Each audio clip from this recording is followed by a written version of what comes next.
episódio do IBFcast, vamos falar sobre desenvolvimento organizacional e alta performance. Vamos também abordar sobre transformação de líderes, empresários e equipes em empresas de pequeno, médio e grande porte. Como ocorre esse processo de transformação e em que ponto isso reflete de forma positiva na estrutura das empresas?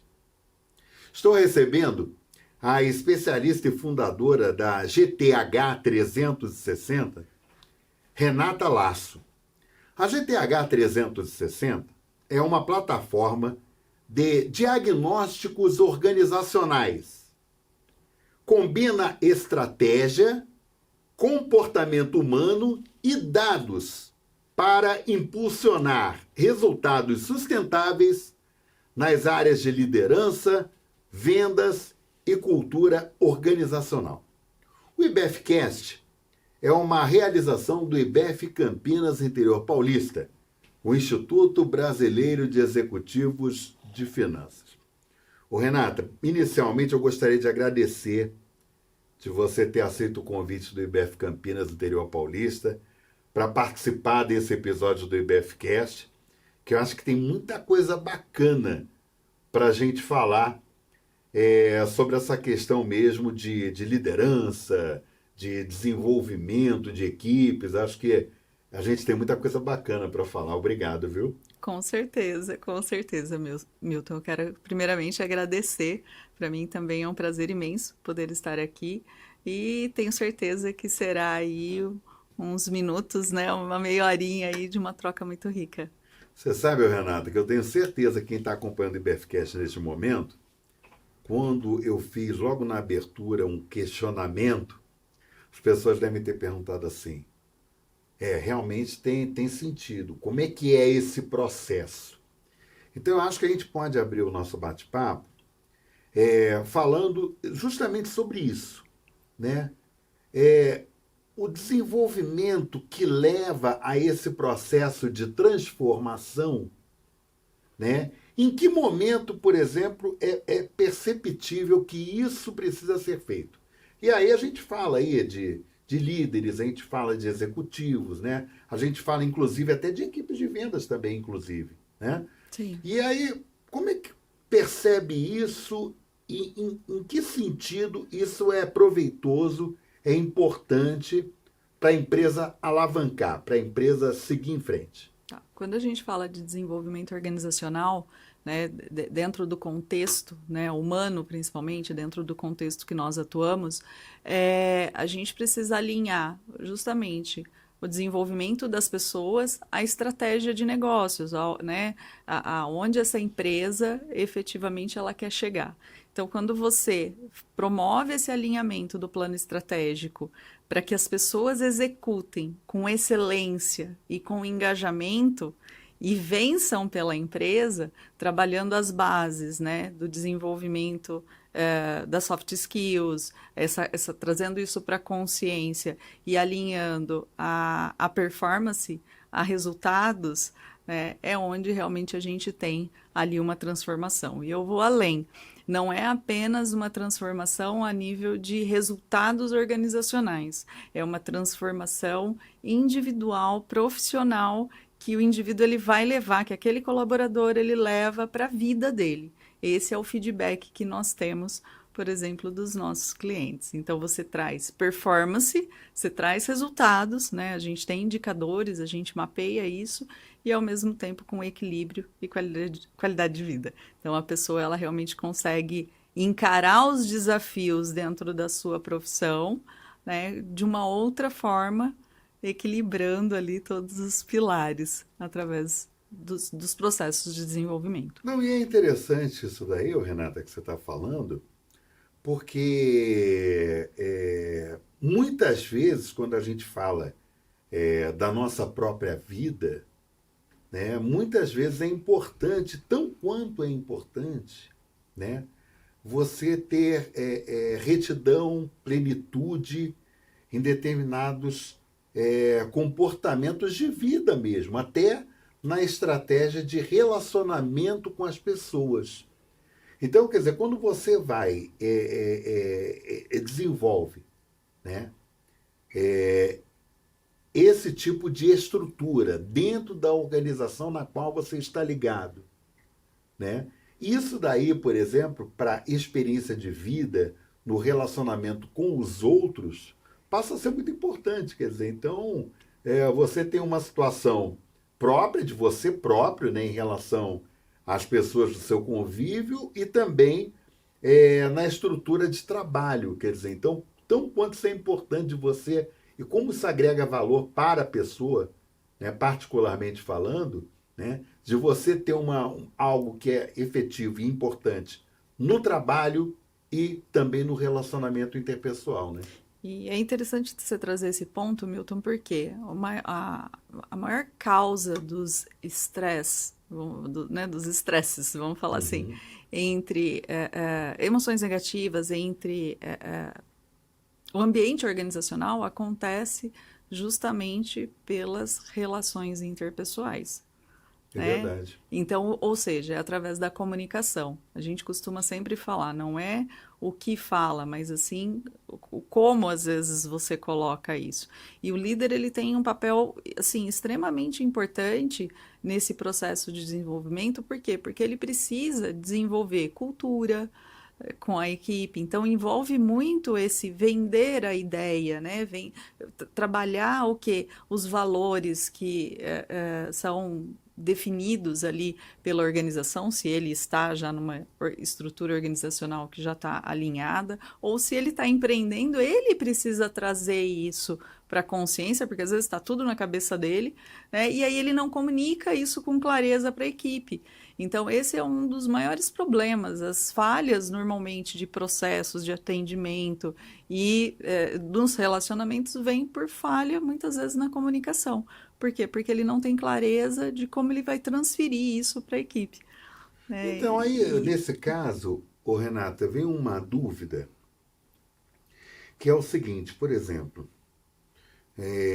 quando você fala de lideranças, por exemplo, dentro de uma organização. Vou dar um exemplo mais claro. É uma instituição internacional. Ok. Então, ela tem, por exemplo, dentro da estrutura dela, vários líderes. Vários Estratégico, setores, estratégico, tático, exatamente, operacional. vários setores. Esse é um ponto. Aí vamos pegar, por exemplo, né, que aí são pessoas que trabalham para a organização. Esses líderes trabalham para a organização. Perfeito. Vamos pegar, por exemplo, um empreendimento próprio. Então você tem ali um empreendedor que ele tem uma forma de pensar no seu modelo de negócio, que ele quer que esses líderes sigam aquilo que ele pensa que ele acha que é o correto na organização dele. Que ele idealizou. Né? Eu estou colocando assim duas situações que são distintas. Tá? Quando você pega, por exemplo, sobre o ponto de vista da organização internacional, muitas vezes você tem um parâmetro da matriz, que esse parâmetro ele segue para todas as unidades de negócio espalhadas pelo mundo. Quando você fala de uma empresa, de um modelo de negócio nacional, familiar, que pode ser familiar, geralmente a maioria é familiar, né, de origem familiar, que pode ser de uma estrutura pequena, média ou grande.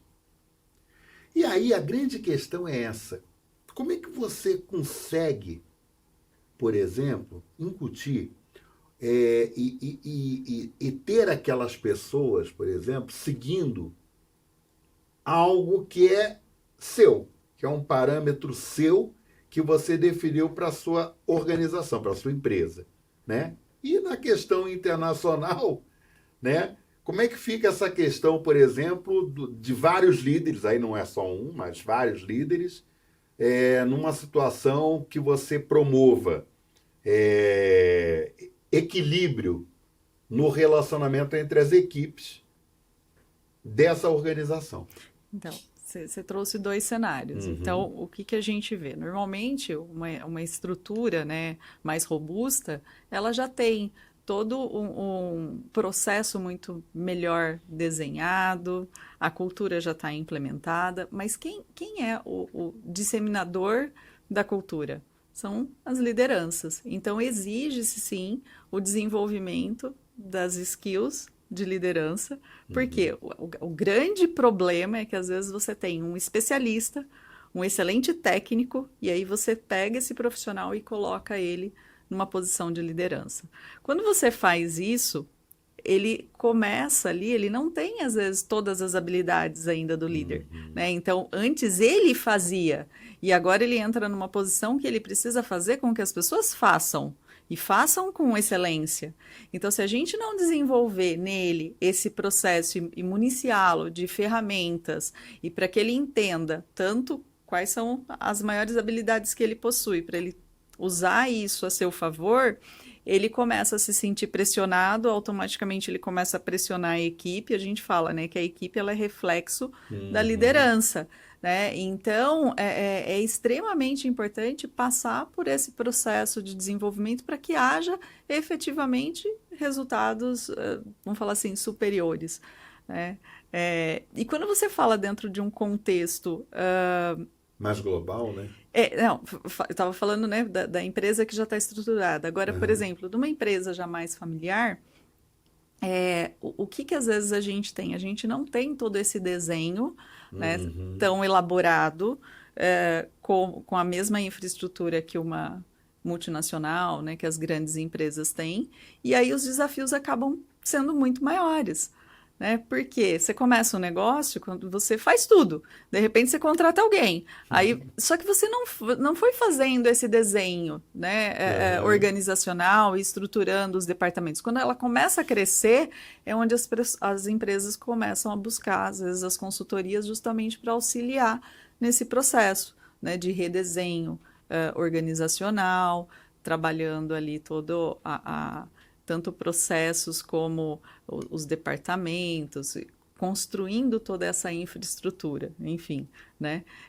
Mas as pessoas, elas têm um papel fundamental nesse engajamento, porque se o dono do negócio ele não consegue vender essa visão, se ele não tem um propósito claro em relação à existência da empresa, se ele não comunica quais são os valores que precisam reger aquele negócio, ou, né, regem, porque é algo que está dentro dele. Sim. Se ele não transforma isso em cultura, o resultado depois, às vezes, não vai ser o que ele efetivamente queria.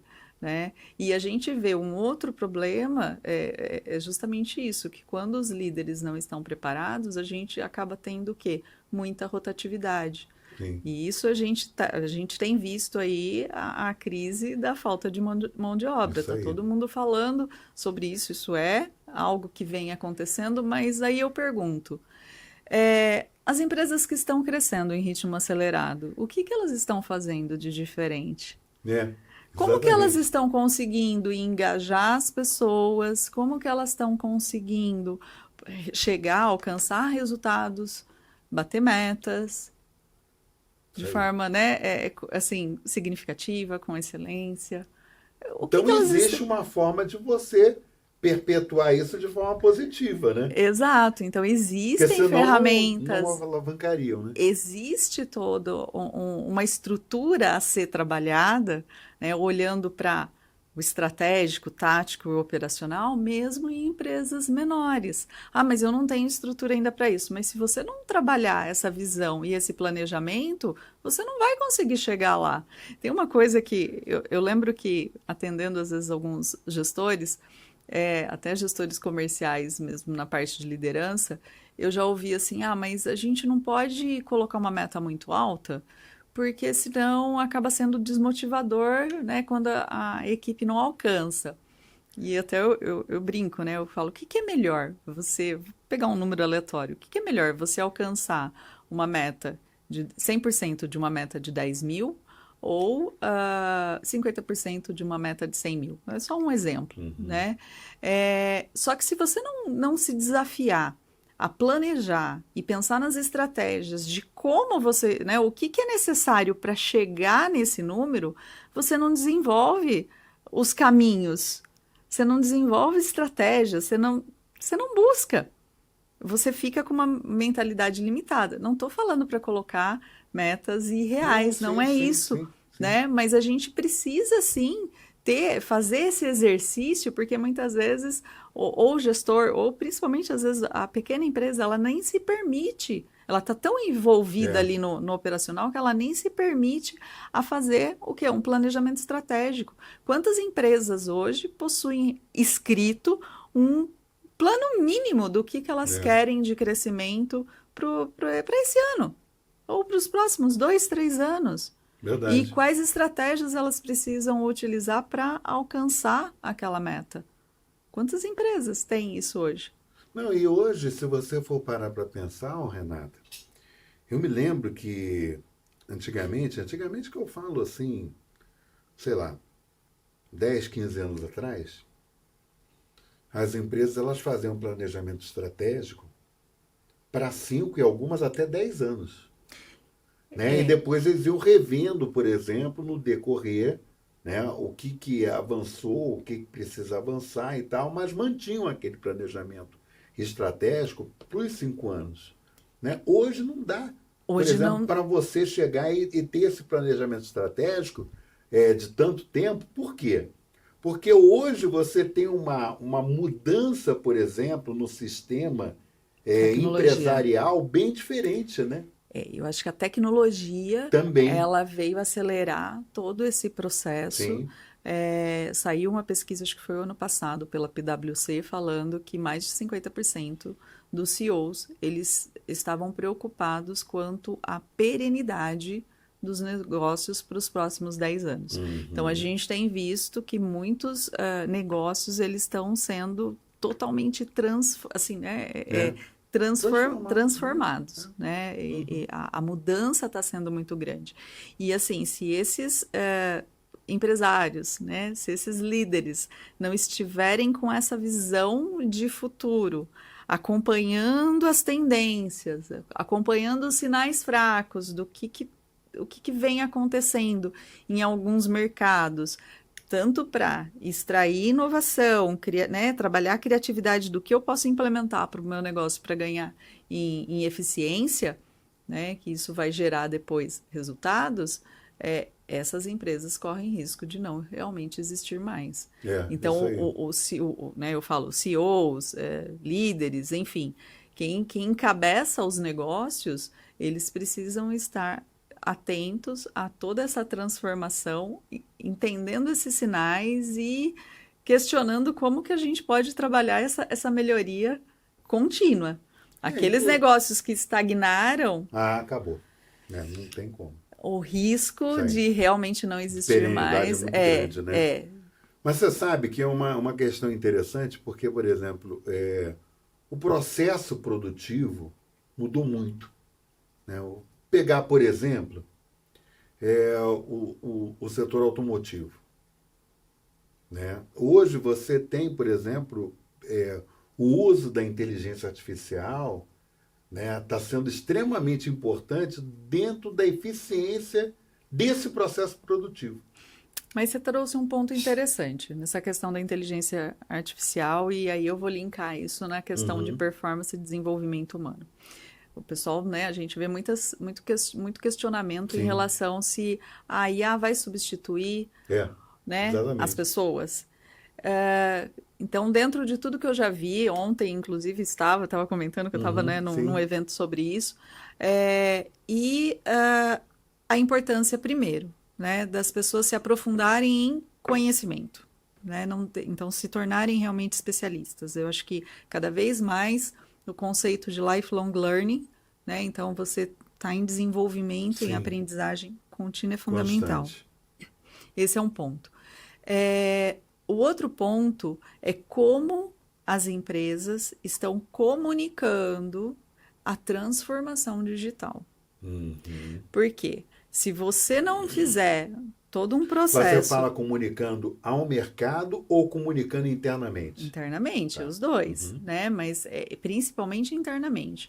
Isso começa a afetar o quê? As pessoas começam a se sentir ameaçadas. Aí eu vou perder Uhum. meu emprego. Né, a inteligência artificial, enfim, a tecnologia vai me substituir.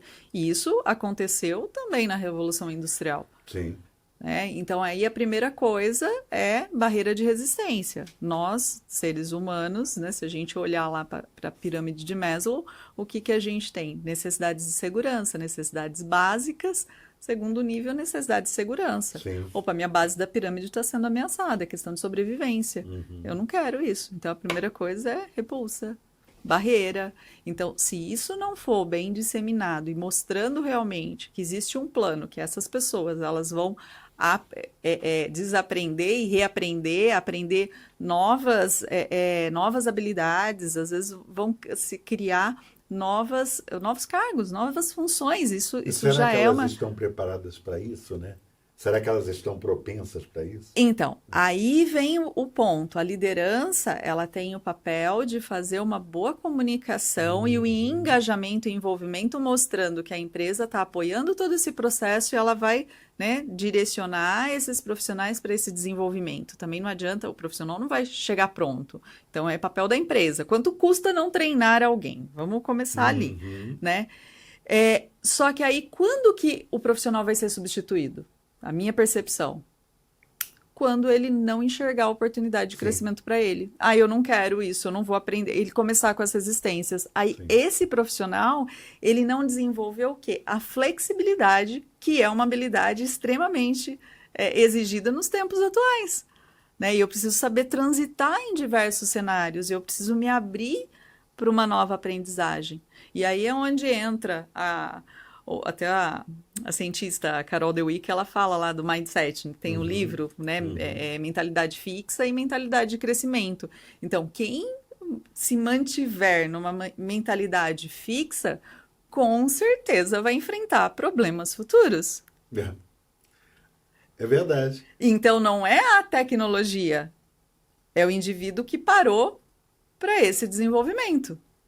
E lembrando que, se a gente olhar para o nosso cérebro, a gente tem o quê? A capacidade da neuroplasticidade, a capacidade de estar desenvolvendo e criando novas conexões neurais e essa aprendizagem justamente para o nosso cérebro não atrofiar. Então, de novo, e aí, de quem é a responsabilidade vou falar assim, do teu sucesso? Quem é responsável pelo teu sucesso? É você. E o que a gente vê quando a gente fala de engajamento, Milton, eu vejo assim, é muito triste, tá? A gente olha às vezes até para novas gerações. Se a gente perguntar hoje, né, o que você quer ser quando crescer, ou quais são os seus sonhos de vida, seus objetivos para os próximos 2 anos, muitos não têm isso nem desenhado, ou acham que não são capazes. Aí quando a pessoa... Ou não se preocupam com isso. Ou não estão pensando nisso. E existe um estudo, que, se não me engano, foi em Harvard, há mais de 40 anos atrás, assim, eles acompanharam, na verdade, acho que faz até mais tempo, eles acompanharam um grupo de estudantes por 40 anos. E aquele grupo que tinha efetivamente ali seus objetivos traçados, eles sabiam onde eles queriam chegar, foi o grupo que mais se destacou, tanto no trabalho como em satisfação e realização pessoal. Aquele grupo que não tinha isso claro, a vida deles estava desgovernada. Então, existem experimentos, existem estudos, né? E por que as pessoas não seguem? Por que as pessoas não buscam? Hoje, a informação, ela está extremamente acessível. É verdade. Hoje, conhecimento é muito mais barato do que na nossa época. Né? A gente tinha que estudar, sei lá, no Conhecer, na Barça, a gente tinha que ir para a biblioteca. Hoje a gente tem uma enciclopédia na palma da mão e as pessoas ficam perdendo tempo em feed sem trazer conteúdos rasos, não se tornando especialista porque não sabem aonde querem chegar. Então isso é muito triste. Eu costumo falar que o engajamento ele não está para a empresa. né? A falta de engajamento não está relacionado à empresa, está relacionado à própria vida. A crise do engajamento custa mais de 438 bilhões de dólares no mundo, segundo aí o dado do Instituto Gallup, se não me engano, né? Então, olha o custo disso. E aí você fala assim, tá, e quem paga a conta? Aí vem eu estava falando, né, da questão da IA. Então, toda essa insegurança aí afeta um outro lado. A gente tem falado muito da questão da saúde mental, a NR1, que as empresas agora vão ter mais essa responsabilidade, né, além de todos os impostos, todas né, os encargos que já, né, acabam pesando muito para as organizações, de modo geral. Só que assim, quando você olha para um outro dado, o quanto você investir em pessoas, ele efetivamente retorna para o teu negócio, ninguém está olhando para isso. Aí a pessoa olha para a obrigação e não olha para o retorno que, se você fizer um trabalho, eu falo assim, com profissionais realmente que mapeiam esses indicadores e comprovam esses resultados, que você pode ter. Você investe... Existe uma pesquisa, um estudo que fala que para cada $1 investido, você tem um retorno de $4 naquela pessoa. E isso é real. Eu tenho clientes que, em questão de 2 meses, triplicaram a produtividade. E detalhe, o salário dele aumentou, tipo, em 50%. Então, olha o que ele gerou de valor para a empresa. Na verdade, né? Eu acho que o que precisa realmente é uma visão do gestor de que quando ele investe na equipe, e quando você fala em investimento, hoje, por exemplo, o investimento não vale refeição, vale supermercado, só salário. Hoje as pessoas querem algo maior, entendeu? O conhecimento.